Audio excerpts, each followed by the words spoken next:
ఒక్కసారి కొమ్మూరి గోల్డ్ కి కాల్ చేయండి. తాకట్లో ఉన్న మీ బంగారాన్ని విడిపించి మార్కెట్ ప్రైస్ కి వాళ్ళు కొనుక్కుని మిగతా డబ్బులు మీకు ఇచ్చేస్తారు. వెల్కమ్ టు మనం టీవీ.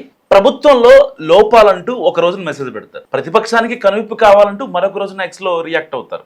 ఇంతకీ ఆ టీడీపీ ఎమ్మెల్యే మనసులో ఏమనుకుంటున్నారు? కూటమి సర్కార్ని ఇరుకున పెట్టాలన్నది ఆయన లక్ష్యమా, లేక రేపటి పరిణామాలను ముందే ఊహించి సేఫ్ అండ్ డబుల్ గేమ్ ఆడుతున్నారా? ఎవరా ఎమ్మెల్యే, ఏంటా 360 డిగ్రీస్ ట్విస్ట్ ఎపిసోడ్? ఎన్టీఆర్ జిల్లా Tiruvuru assembly concept. So first time MLA అయ్యారు కోలికపూడి శ్రీనివాస్. మొదట్లో కొద్ది రోజులు బాగానే ఉన్నా ఆ తర్వాత నుంచి ఆయన వ్యవహరిస్తున్న తీరు ఇటు సొంత టీడీపీ అధిష్టానాన్ని అటు కూటమి ప్రభుత్వాన్ని పక్కాగా ఇరుకుని పెడుతుంది. ఫస్ట్ లో ఎమ్మెల్యే వర్సెస్ ఎంపీ కేసినేని చిన్నిగా ఉన్న వ్యవహారం ఇప్పుడు కోలికపూడి వర్సెస్ పార్టీగా మారిందన్నది పొలిటికల్ వర్గాల మాట. ఆఖరి నిమిషంలో ఆయనకు టికెట్ ఖరారు చేసి ఎమ్మెల్యేగా గెలిపించినా ఇప్పుడు తమకే తలనొప్పిగా మారుతున్నారని ఎమ్మెల్యే తీరుతో పార్టీ బాగా ఇబ్బంది పడుతుందని అంటున్నారు టీడీపీ నాయకులు. ప్రతి విషయంలో ఆయన బోర్డర్ దాటారన్నది పార్టీ నేతల ఆరోపణ ఎప్పటి నుంచో. అదే సమయంలో ఆయన మాత్రం తనను అకారణంగా ఇబ్బంది పెట్టడం వల్లే ఈ పరిస్థితి వచ్చిందని అంటున్నారు. సో ఇప్పటికే ఎమ్మెల్యేగా గెలిచి 2 ఏళ్లు సమీపిస్తున్న వేళ కోలికపూడి చేస్తున్న కొత్త తరహా రాజకీయంపై ఆసక్తికరమైన చర్చ జరుగుతుంది రాజకీయ వర్గాల్లో. ఎమ్మెల్యే డబుల్ గేమ్ ఆడుతున్నారని, రేపటి రోజున ఏదన్నా తేడాపాడా నేను పార్టీ కోసమే అంతా చేస్తే ఇలా వ్యవహరించారని చెప్పే వ్యూహం కూడా ఉండి ఉండవచ్చని అనుమానిస్తున్నారు. ప్రభుత్వ అధికారులు తీరు మొదలు ప్రభుత్వం తీసుకున్న నిర్ణయాల వరకు అన్నిటిపై చేసిన వ్యాఖ్యలు గతంలో అధికార ప్రతిపక్ష పార్టీలో చర్చకు కారణమయ్యాయి. ఎంపీ కేసినేని చిన్ని కోలికపూడి మధ్య గ్యాప్ రావడంతో ఎంపీ టార్గెట్గా చాలా ఆరోపణలు విమర్శలు చేశారు ఆయన. దానికి సంబంధించి పార్టీ క్రమశిక్షణ కమిటీ ఎమ్మెల్యేని 2 సార్లు పిలిచి మాట్లాడినా ఆయన తీరు మారలేదు. ఇటీవలైతే అసలు నేరుగా కులం ప్రస్తావన తీసుకువచ్చి చేసిన వ్యాఖ్యలు పార్టీలో దుమారానికి కారణమయ్యాయి. నన్ను అవమానిస్తే భరిస్తాను, నా జాతిని అవమానిస్తే తెగిస్తానంటూ ఎమ్మెల్యే వ్యాఖ్యలపై టీడీపీలో కూడా అంతర్గతంగా తీవ్ర చర్చ జరిగింది.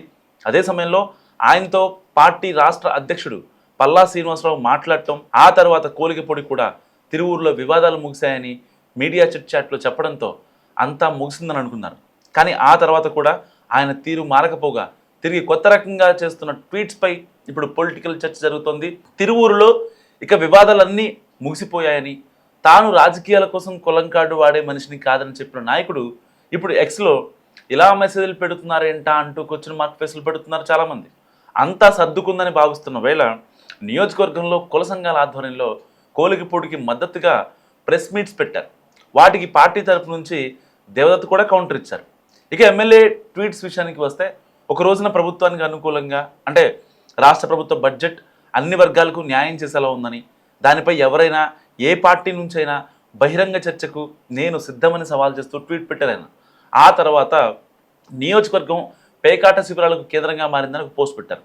తిరువూరు కాన్స్టిట్యున్సీలో మద్యం వ్యాపారులు సిండికేట్గా మారి బెల్ట్ షాపులను ప్రోత్సహిస్తున్నారని, అధిక ధరలకు అమ్ముతున్నారంటూ ఇరుకును పెట్టేలా పోస్ట్ పెట్టారు ఎమ్మెల్యే. సో ఆ తర్వాత మళ్ళీ జగన్ అసెంబ్లీకి వచ్చి అమరావతికి మద్దతు ప్రకటించాలంటూ ప్రతిపక్ష పార్టీపై ట్వీట్ చేశారు. ఇలా ఒకరోజు ప్రభుత్వానికి అనుకూలంగా వెంటనే ప్రతిపక్షం మీద ట్వీట్స్ చేయడం, దీని ద్వారా అధికార పార్టీని ఇరుకును పెట్టే ప్రయత్నం చేస్తున్నారన్న అంచనాలు పెరుగుతున్నాయి.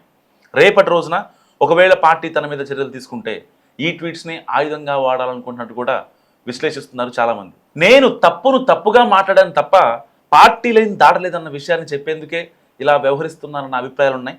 సో ప్రస్తుతం ఆయన డబుల్ అండ్ సేఫ్ గేమ్ మొదలు పెట్టారనేది పొలిటికల్ సర్కిల్స్లో జరుగుతున్న డిస్కషన్.